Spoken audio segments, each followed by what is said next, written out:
gonna do a full face of Charlotte Tilbury makeup. I'm excited. I've tested her products here and there, but not a full face. So let's get right on it. Right on it? Let's get to it. Starting with her moisturizer, this is her Magic Cream Lightweight Miracle Moisturizer. This retails for $100. So this is really good for people that have normal, dry, combination, and oily skin. This is a lightweight daily moisturizer with SPF 20, and it has intense hydration and triple threat protection against air pollution, blue light, and UVA, UVB rays, which is interesting. I'm just gonna use one pump. I'm just gonna take it in places where I just need that extra hydration. Usually it's right here for me and up here. And I think the thing about this that I don't like, it's so thick, even though it says it's a lightweight moisturizer, and it smells like just straight up sunscreen. Yeah, honestly, it feels like a glorified SPF, in my opinion. For the face, I'm gonna start off after the moisturizer with her Hollywood Flawless Filter. This is for Superstar Youth Glow. This retails for $44. You can use it on its own without makeup. You can put it underneath your makeup or mix it in with your makeup to give it more of a luminous finish. Since the foundation is a matte finish, I really want to use this, and this has really high reviews. It's insane. So I'm excited to use this. I've never tried this product right here. I've seen people apply it to the high points of their face or just kind of all over. I'm just gonna do it on the high points of my face. I'm just gonna take my fingers and blend it in. Oh yeah, that's really pretty. And it feels quite nice on the face as well. So this right here is her Magic Foundation, retailing for $44 each. I picked 2 shades, 3 fair and 2 fair. They're saying this is a long-lasting, medium buildable coverage foundation with a demi-matte finish and an SPF of 15 to protect skin. So interesting. Oh, okay. That's one pump right there. It's kind of thick. Definitely like a light mousse texture, but let's see what this looks like. Oh yeah, this actually might be a pretty good match.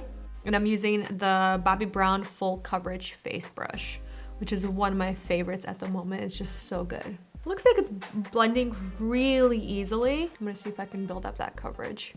And I would definitely say it's more of a natural finish than a demi-matte.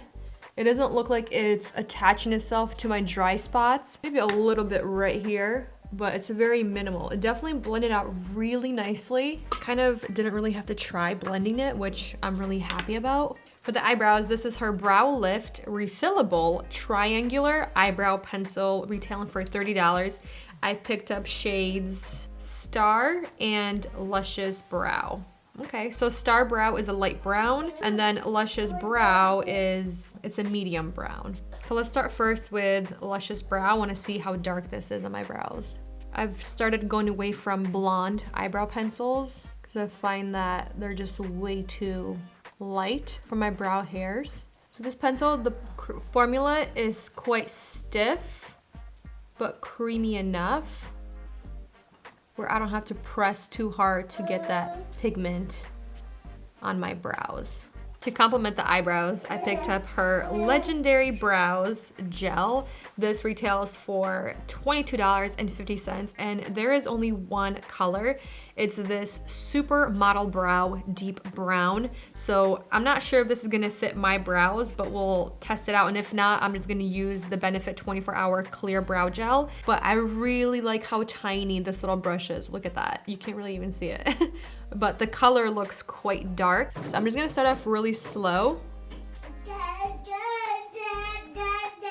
And I feel like because it's so micro, it's kind of brushing through the hairs really nicely, and it's separating the hairs as well. But if anything, this might be a little bit too dark, but I feel like I can still get away with it. Okay, let's move on to concealer. Or actually, we're gonna color correct first. This is her Magic Vanish, and I picked up shade 1 Fair, and this retails for $32. It's a tiny little cream corrector. And what this is, it's a buttery, lightweight, full coverage color corrector that conceals pigmentation and brightens the appearance of the under eye area. Let's warm up this product and use my finger to pat right here and then right in the inner corner, because you can really see the darkness right here. It's definitely, I feel like it did something, but I would want a little bit more, but I'm not gonna go with a lot more just because we're gonna do concealer on top. But I do like that this definitely corrected. Perfect for those no makeup days. Okay, I actually like that. It's very expensive, but I feel like I will get a lot of use out of this product, and a little bit goes a long way. Okay, concealer time. So this right here is her Magic Away Liquid Concealer. I have a love-hate relationship with this product. I love it, but I hate the packaging. I hate the packaging so much that I don't want to use this product. That's how bad it is. This is a full coverage, long-lasting, dark circle diminishing, color correcting concealer. But let me just show you the packaging. Okay, first of all, it sucks getting it off. Ugh. Oh my gosh, like this is no exaggeration. It's actually stuck in here. And I'll show you why it's stuck. Maybe this one's better. This one's a little better because I barely used it.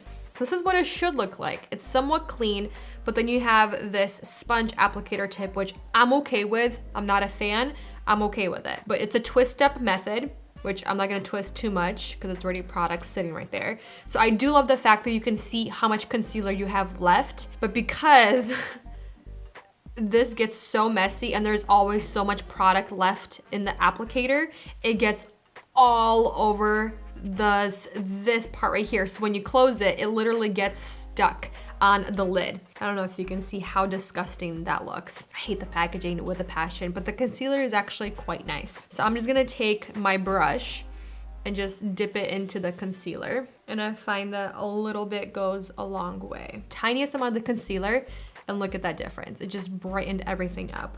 And it's so pretty. It definitely blends really easily. And I feel like you need the tiniest amount. To set the concealer and some of the face, I'm gonna use her Airbrush Flawless Finish Setting Powder in shade Fair. And this retails for $45. And I think this is my second or third. I really like the setting powder. And just the finish of this is so soft on the skin. It doesn't look heavy, it doesn't feel heavy, and it does a beautiful job at setting the makeup. And I do like this shade for all over my face. I feel like it doesn't provide coverage, it just provides a nice brightening effect. And you can see that difference. I think it did such a beautiful job. Kind of smooth everything out, and I feel like it's still bright at the same time. I find that it doesn't take too much of the shine away. It just sets the makeup really nicely. Okay, let's move to the eyes. I have one of her eyeshadow palettes. This one is her Luxury Palette color-coded eyeshadows. This one in particular is called the Exaggerize. I think I kind of want to take a little bit of the color corrector because I do have a little bit of veininess happening, and I kind of want to use this to color correct in a way. And it feels really good. This color corrector is not sticky. So I'm gonna take a brush and we're gonna take this shade right here, the lightest. It's kind of like this beautiful neutral bone shade. And I'm gonna take that all over the lid, kind of sweep it on the lid. I'm gonna take the second lightest brown shade right here. Again, a nice neutral color. And I'm going to very gently start packing that on most of my eyelid. Very soft, very minimal, and it's really translating on the eyes, which I like. I'm gonna take that same brush, we're gonna go in with this shade right here. I'm gonna start packing it right in the outer corner. Okay, for eyeliner, I got this one right here. It's like a dual pencil. This is her matte and metallic double-ended eyeliner, and in shade Hollywood Exaggerize. One shade is the champagne color, and then the other one is a matte black. So I'm gonna first start with the matte black, and this retails for $30. So you're getting essentially half a pencil of each. I'm gonna start off with one eye first, just because I'm not sure how this sets. I wanna make sure I have time to blend. I mean, this is very black. Before I do anything else, I'll go back into the palette and we're gonna take this shade right here, because I don't want the eyeliner to be so black. And I'm just gonna smoke this out. Oh yeah, this looks like the eyeliner sets really fast. You know what I'm gonna do actually? I'm gonna take a little angled brush and just put it right into the pencil and just draw it on like that. Okay. I don't know how I like this pencil, honestly. I feel like I have like no room to play with it. It's too expensive for what it does. It's not very blendable or creamy. Yes, it's very creamy when you draw, but when it's actually on your eye, I don't feel like I don't have any time to play with it. And then let's take the champagne color on the waterline. All right, so for mascara, we're gonna go for her Pillow Talk Push-Up Lashes Mascara. This is one of her highly rated mascaras and it retails for $29. I already have one that I've been using for, I would say maybe like 2 months. What it does, it's supposed to be long-lasting volume, length, and lift with an exclusive load, comb, and lift technology brush. I'm gonna be honest with you, I don't really like this mascara. I think the wand is a little bit too tricky because, let me show you. Because on one side it's flat, and then on the edges or on the sides of the brush, that's where the bristles are. So I just don't, something about this I'm not like really the biggest fan of, but maybe because it's been sitting here for a couple of months, maybe the formula has dried down a little bit, which I prefer. So what they're saying, the first step is using that flat side. This is where you load the mascara and you coat the lashes with the mascara. And then step 2, use the bristles to kind of comb that product through the lashes. Okay, they did a pretty good job. Very natural, wispy looking lashes. You can see that right away. The mascara is like loaded on the roots, and I'm gonna take the brush and work that through the lashes.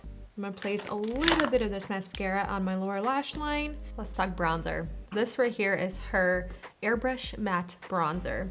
This is retailing for $55, which you get quite a bit of bronzer, and she has 4 shades. I chose Fair. I'm not sure why I chose Fair, but it looked a little bit darker online than it does here. It looks like more of a setting powder. I'm gonna take my Ulta Bronzer 21 brush and kind of work that in. Just very gently start adding this to my face. Oh yeah, this is definitely like a very, like I said, soft, natural bronze. For blush, I have her Cheek to Chic Swish and Pop Blusher in Ecstasy. This retails for $40. So a beautiful, expensive blush. This is just a really effortless blush. It's definitely pigmented, so I feel like a light hand goes a long way, but it's not super pigmented where it's just you do one dab and it's just like, whoa, what's that? Also, I would say a forgiving blush. For highlighter, I have her Hollywood Beauty Light Wand Easy Highlighter, and this is in shade Spotlight. It's a rose gold with a silver light. So I'm curious what that's going to look like, and this retails for $38. And I'm just gonna take some on the back of my hand. Wow, that's a lot. And I'm gonna make sure to close this. I'm gonna work it into my beauty blender. Yeah, I feel like with the beauty blender, nice damp beauty blender, this will give you very like a natural soft glow from within type of a look instead of something so heavy looking and so stark. I feel like this method is the best for this type of a formula, unless you really want an exaggerated highlighter on your face, which sometimes I'm all about, but sometimes I just want something like this, like a nice subtle glow. Before I do the lips, I really want to set my face using her Airbrush Flawless Setting Spray Party All Night, Stay All Day. That's cute. So this right here, it sets makeup up to 16 hours. You can also prime this as well. No melting, no fading, no creasing. The spray is a little bit aggressive, but it feels nice. It's not too intense. I'm just gonna use the other side of the beauty blender and gently tap it into my skin. All right, last but not least, lips. This is her Lip Cheat Reshape and Resize Lip Liner, and this retails for $22. I really like this one. Then for lipstick, I have 2 lipsticks right here in front of me. So this right here is her Hot Lips Lipstick 2, and it retails for $37, and I have 2 shades. And I am wearing this one right here, Dance Floor Princess. Okay, done with this look. I'm really happy how it came together. The only thing I wanna say, I'm not really happy with the eye makeup products, like the mascara, the eyeliner, and the eyeshadows. I feel like they could do a lot more, especially for the price. For the eyeshadows, yes, they're creamy, but I feel like I wish they were a little bit more pigmented. Moving on to everything else, the base I actually quite like. I think it's really pretty. The only thing is the Magic lightweight moisturizer. I still smell it, that SPF scent, which I'm not excited about, and it doesn't feel that great in the face. But everything else, like from the complexion makeup to the blush, the bronzer, that very light wash of highlighter, the lips I'm really excited about. And the only other thing is that brow gel. I'm kind of looking at it and it's looking a little stiff and some of the hairs are falling down, but I'm okay with it. I really like the color. I'll see you guys in a little bit for the first update. Doing the first update for the makeup, I'm just looking in the mirror. And first thing I'm noticing, I'm looking quite shiny, right in the forehead especially, like extra shiny. And kind of looking just shiny all over the place. And I'm feeling, I think it might be that moisturizer. It just feels so heavy on the face. But I think the one thing that I really noticed again was the mascara. You can see how bad it transferred on the lower portion of the eyes, but everything else seems to be doing pretty good. The eyebrows are still there, but you can really see the cheeks are still there, nice and glowy with that highlighter. The lips are honestly still, they look pretty good. A lot of the lipstick is gone, but the lip liner is still on there, which I like. I'll see you guys at the very end of the night. Okay, I've had this makeup on, this full face of Charlotte Tilbury, for a little over 9 hours, and I feel like I have a pretty good idea of what I like, what I don't like. The first thing that I see in the mirror is my shiny forehead, and that's the only thing that's shiny. I tried not to apply as much of that cream moisturizer, also that Hollywood Flawless filter in the center. And then the foundation, it looks pretty inconsistent. Like right here looks inconsistent. I'm looking close up and something's happening like right here. I have no idea what that is. And it's kind of happening on this side as well. The next thing, the eyeshadow has crease, but that could be because of the color corrector that I applied first. The mascara is still there, but like you guys saw, it transferred quite a bit and I was kind of cleaning it up throughout the day after the first update. And another thing that I noticed in the first update was this right here in the inner corner. It's black. I'm not sure if it's from the eyeliner or from the mascara. I feel like it might be the mascara because I did apply quite a bit with the initial application. But honestly, I'm quite happy with how the brows are looking.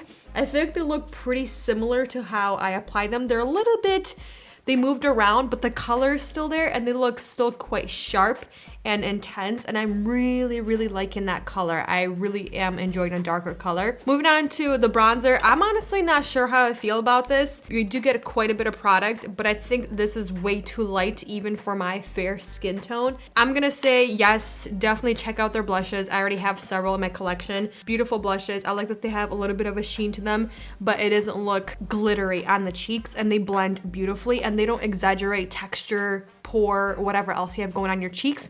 And then next, I really like her setting powder, but I feel like it's not really long wearing. I don't know how to explain this. It's not really a baking type of a powder. It's more of like you take this powder with you on the go. I do enjoy it, but it definitely doesn't keep the shine away all day long. I enjoyed the lip liner a lot. It's not drying, it feels really good on the lips, and I find that I can get at least a good 6-7 hours wear out of this lip liner without having to touch up. But yeah, I think my favorite products from her entire line are lip products and then her cheek products like blush, her highlighters. I think they're really stunning, and then I really like her concealer. And then with the foundation, I like the way it applies, but I don't like the way it wears. Again, it oxidizes and it does weird stuff on the face. I don't know, I'm just not really excited about it. But the Hollywood Flawless filter, I'm excited to play with this with just kind of all over the face on those no makeup days type of a thing. And yeah, I like it, but I don't know how much I love it though. Overall, I'm excited about some of the products, and other products I'm really unsure about. And then there's a few products that I know I'm definitely not gonna try again. Please share some of your favorite Charlotte Tilbury makeup. Again, you guys, thank you for watching, spending time with me, and I'll see the next one very soon. Bye.